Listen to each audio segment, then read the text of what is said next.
Israeli-born footballer Tal Ben Haim, who plays for Queen's Park Rangers, has been subject to anti-Semitic abuse via the club's official Facebook page. The abuse follows his transfer to the club last week, in which some say he's endured an unsavoury welcome by some football fans. The fact that social media was used to abuse the footballer begs the question of how and whether sites like Facebook and Twitter should place restrictions on what can be posted. Well, it's pathetic, really.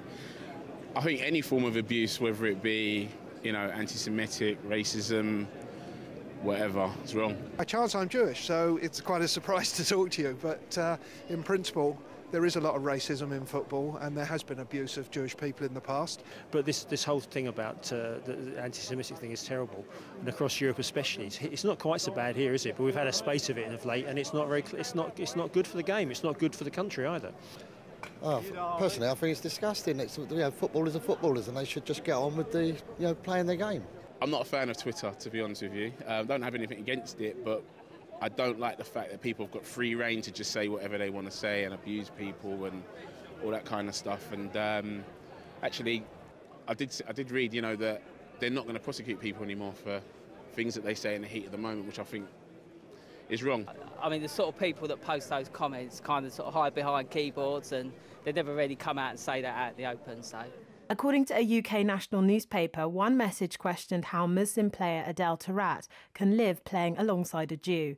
The club have subsequently deleted all the offensive messages and blocked the offenders. I don't think there's a lot the clubs can do other than to make sure the players don't overuse Twitter or the social media, to be honest with you. If there is social media from supporters, well then of course you've got to make a response, but I think the clubs themselves are trying to eliminate it.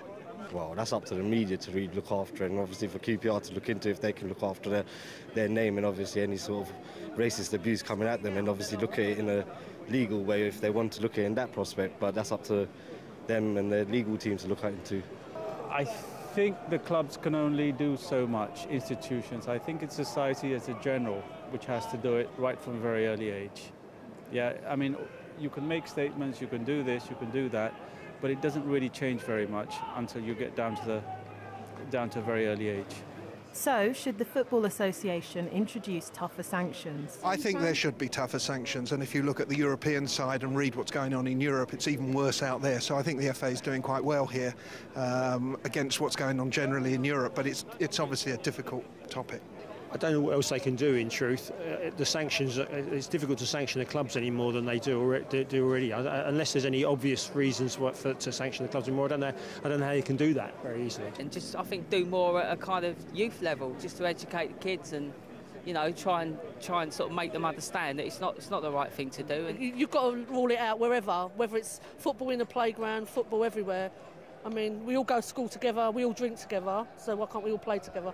It was very, very bad going back 15, 20 years ago, but I think it's one of those, just a job that they'll never drive it completely out the game. It's going to take many, many years. We all believe in freedom of speech, but as far as I know, it's actually illegal to make racist comments. And to me, anti-Semitic comments are racist comments. So effectively, if you make that comment, then you should be prosecuted. That's how I see it. We live in a world where you can't expect everybody to think the same way. I don't have a problem if you don't like me that I'm black, but I have a problem if you say it to me. Indeed, many of the match spectators believe that such behaviour should no longer have a place in football. All the QPR fans we've spoken to today hope that Haim has a good season and that he will no longer have to endure anti-Semitic abuse. This is Celestina Olulode for JN1 in London.